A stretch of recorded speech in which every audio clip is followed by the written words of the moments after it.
In the spring of 1989, 15-year-old Shelley Eaton moved into her grandparents' house in Redlands, California. 6 months later, on October 24th, a simple accident turned their quiet lives into a nightmare. Pauline and Albert Amabile had given their granddaughter a room of her own. Shelley and I have always been very close. She's a good girl, but she and her mother have not been getting along. And we just all felt that she would be better living with me for a while. We loved having her there. She was a big joy to us. But one Tuesday afternoon, about 5 o'clock, me and my wife were sitting there watching television. One minute everything was okay, and the next minute, just sheer terror.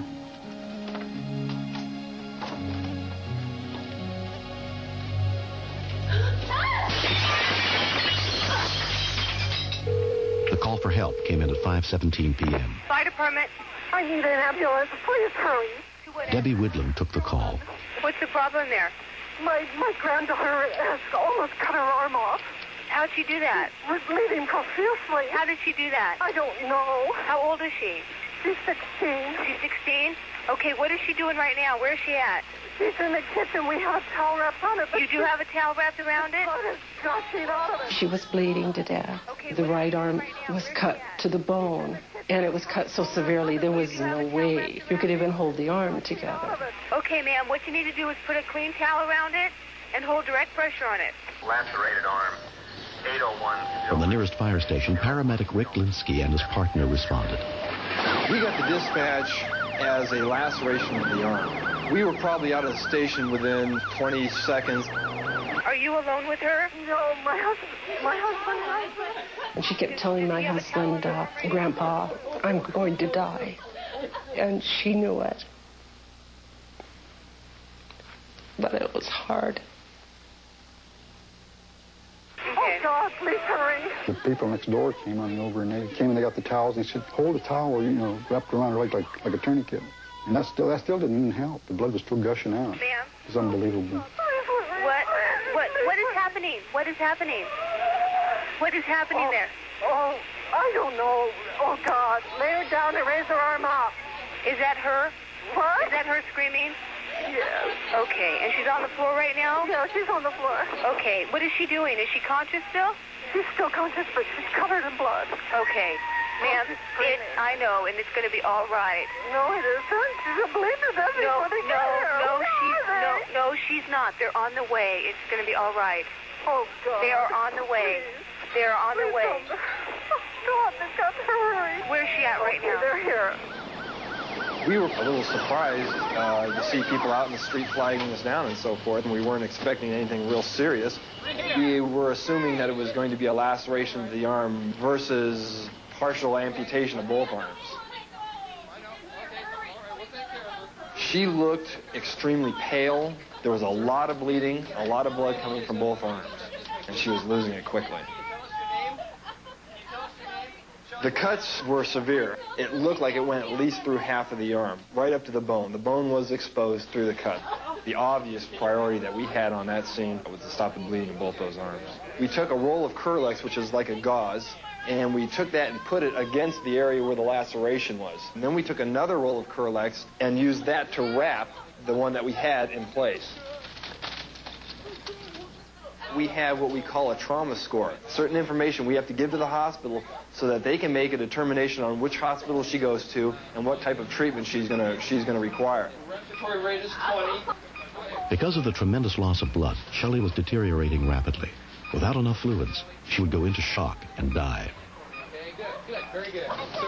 Sir, hang back just a little bit. The biggest fear was losing her, and that was the hardest part, that I knew she was bleeding to death, and I could lose her.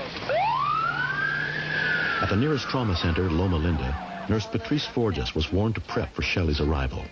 Dr. Ed Hackey was on call. Dr. Hackey, we have a 15-year-old female coming in, was on a chair and fell through a plate glass window. And the beauty of having these patients picked up by the paramedics is you have a few minutes to hear what the paramedics' assessment is on the radio so you can get everything ready that you're going to need.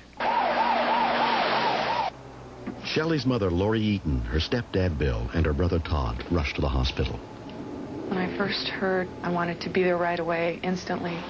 and do everything I could for her to protect her, to help her, to save her. It's just a panic. We arrived at the same time the ambulance did. When they took her out of the ambulance, she was just covered from head to toe in blood. I looked at her and she recognized me right away. She says, "Oh, Mom, my arms hurt so bad. They hurt so bad." This is your worst nightmare come true. Your worst nightmare. I was just so afraid that she might not survive. Me and my wife were in shock. We were scared. We didn't know what to expect. We didn't know if the doctors would come in and tell us that she was dead or she lost an arm, or we didn't know what was going on. And then not knowing hurt a lot because I didn't want to lose her. We realized from the paramedic information that she had lost about a quarter to a third of her blood volume. And we felt that she needed to go to the operating room as soon as possible. But the wounds take secondary preference. They could end her life if not dealt with. But also what could end her life even more is not having the blood to perfuse her brain and her heart. She was in our department about a half an hour, and then she was taken to OR. We were going fast. We wheeled her as fast as we could possibly go. And then as soon as we got to the door, they were ready and waiting for her and took her on in. One of the first surgeons called in was vascular specialist Dr. Lewis Smith. It would be very likely in this type of an injury to lose at least a portion of both upper extremities. While Dr. Smith worked on the blood vessels in Shelley's left arm, vascular surgeon Robert Brownlee went to work on those in her right. She had multiple nerves and vessels that were severed. It was kind of a puzzle trying to piece things together. We found that she had severed both of the main arteries. This required a reconstruction where we had to take a vein from her leg and use that vein to interpose the section of the artery that was missing. As soon as they repaired the circulation, orthopedic surgeon Robert Unseld was brought in to try to restore the use of her arms.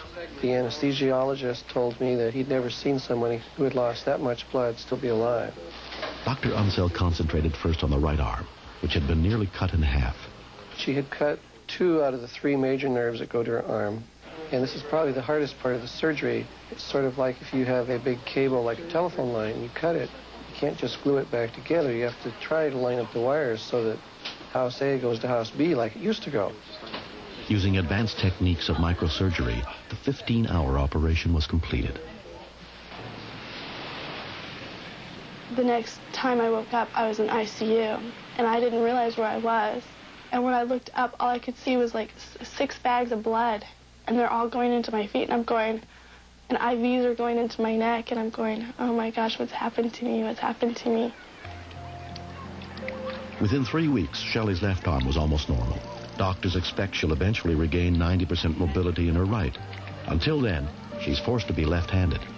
But I've learned to button buttons and snap and tie, so I can do everything with my left hand practically, except for right, which I'm still working on. Since being released from the hospital, Shelley has moved back in with her family. And I'm glad that she's back. Me and my sister are real close there. I didn't really like it when she was gone. This has changed all our lives. Shelley and I had argued about boundaries and curfews, but now that this has happened, there is nothing that we can't work out or deal with or anything else that comes along that we couldn't handle together. People think they're lucky when they win the lottery. No, I think I'm lucky to have my life.